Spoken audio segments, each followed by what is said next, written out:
Et le petit breton, il arrive à Paris de manière assez originale, on va dire. Oui, c'était original. C'était original parce que moi, je travaillais, enfin, j'étais en Bretagne, donc tranquillement, avec mes parents, donc, qui étaient là, tout ça, puis qui voyaient bien que c'était la merde parce que je travaillais à la base, j'étais vendeur. Enfin bon, j'ai fait un BTS et tout, puis c'est très mal passé parce que j'arrivais pas à arnaquer les gens. Parce que, en l'occurrence, dans le magasin où j'étais, c'était quand même de l'arnaque. Faut dire, il était là, il fait faut faire de la marge.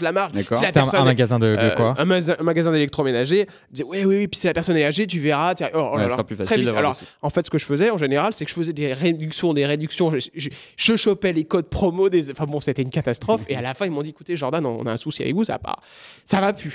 Donc je n'ai pas là. Ma mère a dit, mais qu'est-ce que tu vas faire, Jordan? Je dis, je verrai. Et puis un jour, je suis chez moi et j'entends une émission qui s'appelle C'est quoi ce bordel avec Laurent Baffy sur Europe 1. Et en l'occurrence, eh bien, ça avait l'air plutôt pas mal et tout. J'écoute, je dis, c'est vraiment sympa. Puis Laurent Baffy, j'adore. Et là, je me dis, mais je vais appeler. Et j'appelle et je tombe sur l'assistant qui me dit, écoutez, ça tombe bien, on cherche quelqu'un pour gagner pas un iPhone, un LG Chocolate. Je sais pas si vous connaissez, mais à l'époque, c'était le téléphone, un truc de ouf et tout.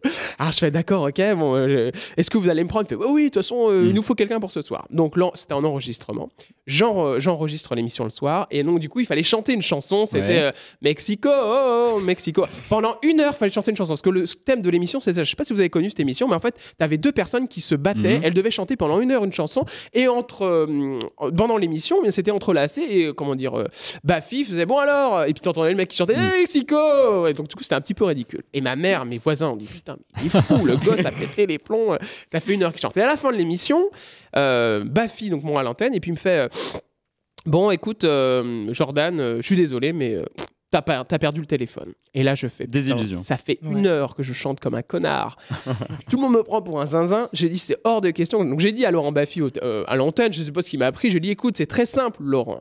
Soit tu m'envoies le téléphone, soit je viens à Europe 1 la semaine prochaine. Et là, Baffy, il a dû se dire, mais c'est qui ce personnage Exactement. Qui est-ce qui est au bout du fil? Et là, il m'a dit, mais pourquoi tu dis ça? Et il me dit, non, surtout, il m'a dit, mais comment dire...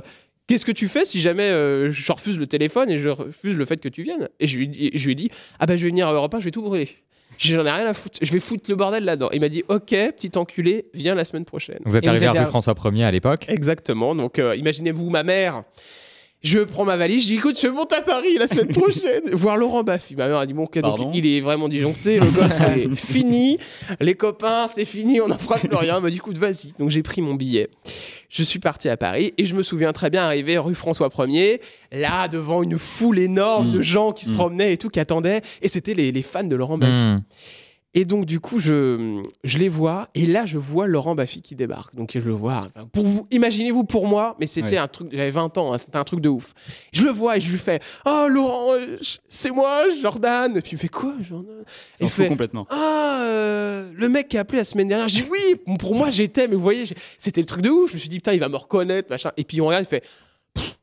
T'aurais mieux fait de pas venir. Ah, il pensait que vous viendriez pas, du coup. Non, bah, il m'a dit t'aurais mieux fait de pas venir. D'accord. Bon, c'est bien, t'avais raison de venir, tu regarderas l'émission. Allez, hop. Et puis il monte, il part. Et là, je me dis non, mais je me casse. Le mec m'a humilié. En plus, il y avait tous ces. C'est vraiment des fans de Baffy. Et un mec qui me fait à côté, qui me fait non, mais. Vas-y, va avec lui, viens avec nous, t'inquiète pas, Jean le connaît, Laurent, machin. Et j'avais préparé une petite chronique, c'était une déclaration d'amour à Julie Leclerc. Et donc, du coup, on rentre, on fait l'émission. Il y avait Laurent Baffy, Anne Roumanoff, les frères Bogdanov, et l'émission se passe, tout se passe bien et tout. Et puis à la fin de l'émission, donc l'émission se termine, là je me dis putain, voilà, j'ai pas fait ma chronique et tout. Et là, d'un coup, Laurent Baffy fait ah, au fait, il y a un petit enculé qui nous a appelé la semaine dernière. Oh non. Et là, je fais putain, c'est moi le petit enculé. J'étais trop content. Et là, il fait bon, allez, bah viens là, viens faire ta chronique. Et donc, du coup, je suis allé au milieu de la table et je me suis retrouvé à côté de Bogdanov. Et j'ai fait ma déclaration d'amour à Julie d'Europe 1. L'émission se termine. Ouais. Je rentre, je me rassois et tout. Et là, Baffy, je vais le voir, je vais le saluer. Je dis écoutez, merci quand même, Laurent. C'est quand même sympa de m'avoir fait travailler. Et puis là, il me regarde, il me fait ouais, t'as eu raison, mais franchement, c'était vraiment de la merde ce que t'as fait. Et je lui dis bah écoute, t'as raison, hein, c'était certainement de la merde. En tout cas, moi, j'ai vécu un beau moment, merci. Et là, il me prend dans ses bras, il me fait mais non, je déconne, je pense que t'as un avenir là-dedans. Il me dit il y a la pute au chapeau qui veut te parler. Je fais quoi, la pute au chapeau? C'était Geneviève de Fontenay. Il l'appelle comme ça.